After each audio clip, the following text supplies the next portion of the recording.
Hi, I'm Uncle Ricky, and this is another episode of Uncle Ricky's House. And before I get any further, I'd like to ask everybody out there that has not subscribed to Uncle Ricky's House, please hit that subscribe button. And then everybody that is already subscribed or is about to subscribe, please hit the like and the share button because that helps keep this channel going on YouTube.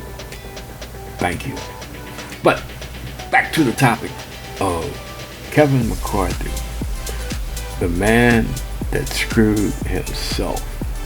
Kevin McCarthy got so frustrated with the Republican portion of the House of Representatives the other day that he actually dropped the F-bomb while speaking to members of the Republican caucus. And the chief point of discontent for McCarthy right now is none other than that Pennywise channeling representative from Florida, Matt Gaetz, Mr. Creepy himself. Matt Gaetz, back when McCarthy became Speaker of the House, it took McCarthy more votes than any other former Speaker of the House in the history of the United States Congress. It took 15 separate votes to make McCarthy Speaker of the House, a position that by all tradition and standards McCarthy should have easily walked into, perhaps even on the first vote. But because of the manipulations of the Freedom Caucus, people like Gates and Bogert and Gomer and Roy from Texas, they turned it into a circus, a zoo, much like they've turned the everyday business of the House into a circus and a zoo, resulting in hardship and chaos and lack of progress for the American people.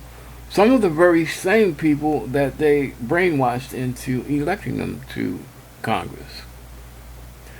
But McCarthy, because he wanted to be Speaker so bad, and he's a savvy enough politician to know that the deals he made were eventually going to come back and bite him in the ass. But he just needed to see that Speaker of the House on his political resume. He needed to be number 3 in the line of succession to greatness. And now, not even now. It started the day after he made the deal. When he took the gavel for the first time, he had to contend with the strange wedding he made with Marjorie Taylor Greene, promises he made to her. And everybody knows in politics, all promises made are not necessarily promises kept. And now it's gotten to the point where Kevin McCarthy actually has to find a spine and be a real Speaker of the House, a real leader of the Republican Party, and a real representative for all of the people of the United States of America. And he can't do it because he's afraid of losing his title, losing his seat as Speaker of the House. Who knows? Maybe the gavel is cursed. Maybe it's haunted. Maybe whatever, because he seems to be possessed by the title. Even though he can't, he's crippled. He's hobbled. He cannot exercise power because he has usurped his power to too many separate entities. Now, the main, I guess, antagonist in this whole plot right now is Matt Gaetz, because Matt Gaetz has openly threatened McCarthy with invoking the rule to vacate that the Freedom Caucus made as a condition to support McCarthy's bid to be Speaker of the House. When they demanded that they change the rules for removing a speaker. It used to take 5 representatives to vote. Now, anybody with any political savvy, anybody that can do first grade math, knows that that was a losing proposition. But once again, we have to go back to the mental deficiency, I guess the narcissism of Kevin McCarthy. What he wanted so bad was that gavel, and he sold the world to get the gavel. Much like Icarus in Greek mythology, he could, once he learned to fly, he wanted to go as high as possible, and contrary to the advice of his father, he took off and he tried to get to the sun, and it melted the wax that made his wings, that held the feathers and that allowed him to fly, and he crashed back to the earth. I guess you can call Kevin, maybe we should call him Icarus McCarthy, because his desire is going to lead to his political downfall. Now, Gates is a hard to figure character because, first of all, he takes pleasure in being a maniac. He takes pleasure in causing as much chaos as he can in Congress. He doesn't really, contribute to making or passing any useful legislation unless it's going to directly benefit him.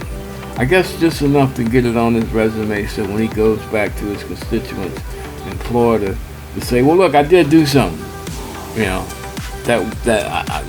look, my name's on this. But this whole point with Gates, he's just doing it because just to prove that he can, just to prove that he can be the pain in the ass that he wants to be. Because unlike a lot of his Freedom Caucus buddies and the, I guess, quote unquote, loosely termed, what's left of the normal Republicans in Congress, Gates is financially independent of corporate donors. His whole thing is, grassroots, small donations, supposedly on paper. But he's not. He prides himself on not taking corporate money, which turns him loose to create a whole lot of mayhem and hate and discontent in the House of Representatives.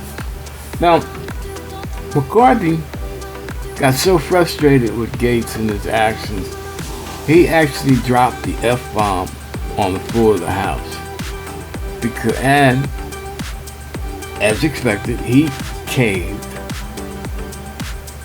and said, okay, we're going to I'm not going to call for impeachment, but I will call for an impeachment inquiry into Joe Biden so that more taxpayers' money can be spent trying to tie Joe Biden to Hunter Biden's actions, when it's all, everything that the House Oversight Committee, chairman by Comer from Texas, they've already basically debunked themselves.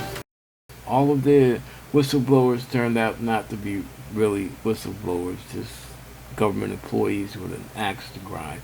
All the evidence, all the hot trails, every witness that they had on the list was supposed to be the one to stick the dagger into the Biden administration, and it has not panned out. During interviews on right-wing media stations like Fox, that used to back the Republican, the MAGA play to the hilt, until they screwed up with Trump's big election lie and got sued for, over $70-some million by the election, the voting machine company that made the voting machines and the company that wrote the software for the voting machines. They sued them. They sued Fox and won because Fox defamed their name, talking about they were involved in the biggest electoral conspiracy to put Joe Biden in the White House in the history of America, blase, blase, blase. But McCarthy, he's caught up in the middle of this. He's stuck in the middle of the tornado. He's spinning around. And all it's going to do is it's going to spit him out, and he's going to be smashed to pieces. He cannot win because the impeachment inquiry is going to go nowhere. And it's a historical fact that anytime you impeach a president, no matter how unpopular that president is, their popularity rises. And the fact that they're not producing any evidence to prove that Joe Biden deserves to be impeached, other than the fact that a certain portion of the Republican Party wants to impeach him, that may drive Joe Biden's popularity even higher. And the fact that Joe Biden's economic plan, at least on paper, for now, is starting to pull the country out of the economic quagmire that was a result of the Trump administration's manipulations of our economy and COVID. Somehow, some way, with all of our problems, it seems that America is recovering economically faster than any other industrialized country in the world post-COVID. And the majority of that, we know, is on Joe Biden's administration. Now, McCarthy painted himself into a corner. He knew he was doing it. He wanted the title of Speaker of the House. He wanted the position. He wanted the power of Speaker of the House. But he had no idea how to handle it. It's just, I guess, maybe, when they print the history books after the Republicans crash and burn in the next election, which it seems that they're going to do, and it doesn't really have to do with a whole lot of achievements made by the Democratic Party, because the crazy Republican MAGA faction have been successful in gumming up the works of some of the major legislation, or causing the Biden administration to cut back and or cancel some of their promises that they made to the Democratic electorate. But America is used to having these presidential elections where you really have no choice but to choose the lesser of two evils. And Biden is the lesser of two evils.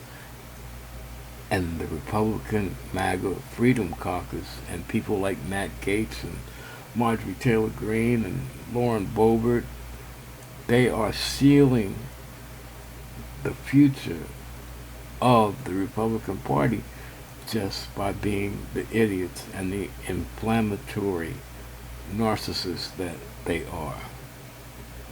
McCarthy probably won't make it to the end of this congressional term as Speaker of the House. The question is, if Gaetz keeps pushing the issue, and the crazies in the Republican Party continue to find out that they get less and less of what they want, which makes them more maniacal because they have to be the center of attention. I don't know, maybe the MAGA is composed of a lot of spoiled kids, because that's exactly what they're acting like, brats. They're asking for shit that the major portion of the country doesn't want.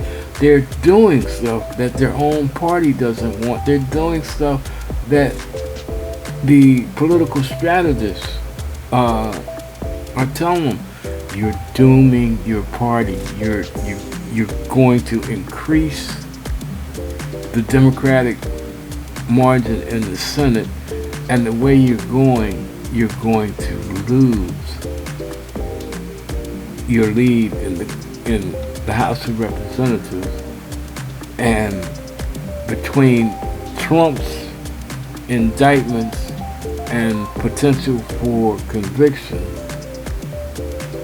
and your desire to make Trump the next nominee, you're going to probably infuriate a large portion of the independents and cause a lot of moderates to jump side. And more than that, if you don't support the MAGAs and don't support or speak out against a Trump nomination, and Trump doesn't get nominated, a lot of the MAGA voters don't want anybody else but Trump. DeSantis, they've already said that DeSantis can't be Trump. I haven't heard Vivek's name in a positive light in days, and everybody else is a non-factor. So a lot of the red hats, a lot of the extreme MAGA voters have already said, no Trump, we won't vote.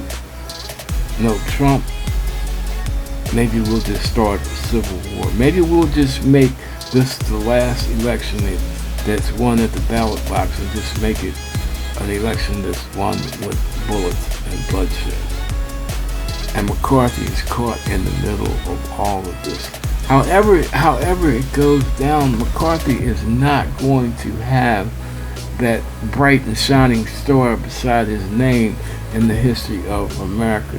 He's not going to go down as the ultimate leader that he sees himself as.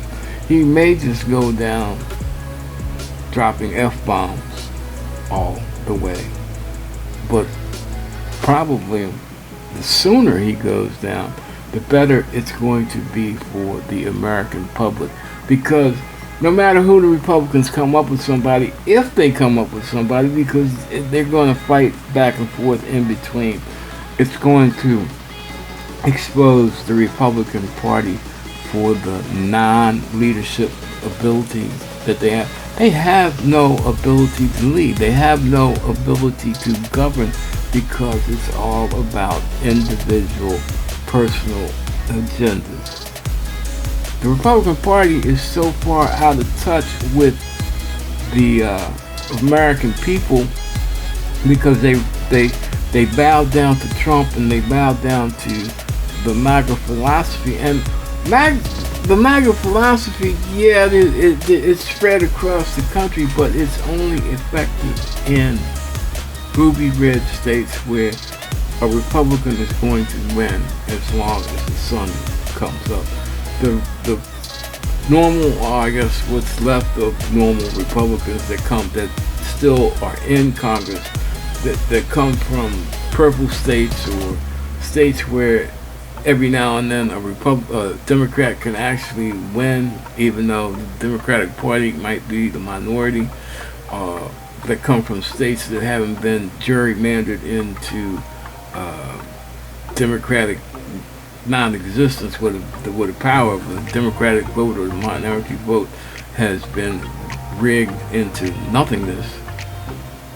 These people may not win because the voters are going to be so pissed at the ineffectiveness of the Republican Party and the fact that their abstinence may cause another government shutdown, which is going to cost the country millions of dollars a day. But more importantly, because Republicans in general don't care about the average citizen, just about their bank accounts, it's going to cause their donors, the big donors, the money donors, the corporate donors, the ones that they really answer to instead of answering to their constituents. Well, the Democrats are guilty. A lot of Democrats are guilty of the same thing. their donors are going to be pissed because it's going to upset the stock market and they are going to lose money. They don't care about, workers being laid off or checks not being cut or money not being moved to pay the country's bills because the country is in a shutdown, the government is in a shutdown. But they do care about when their favorite stocks get dinged and they don't make another $1 million a day in a day. When they can't count on, increasing their personal wealth into the billions because of their manipulations of the stock market, because the stock market is upset because the government doesn't function, because it's closed down, because McCarthy bowed to the will of a tiny portion of an extremely maniacal faction in Congress. McCarthy can't win. McCarthy can only lose. And unfortunately, if McCarthy loses, the country will have to lose for a minute. But oddly, the bright light at the end of the tunnel is that for once, the American people will be exposed to the fact that the Republican Party is incapable of governing the country. And they will discover it within a year of the next election. People won't forget this. People won't forget how bad it's going to become. And they're going to remember it's all due to the fact that one man wanted to soar next to the sun. Well, that's it. Remember, subscribe, like, share. Help me out. Keep my channel going. And as always, peace out and God bless from Uncle Ricky at Uncle Ricky's house.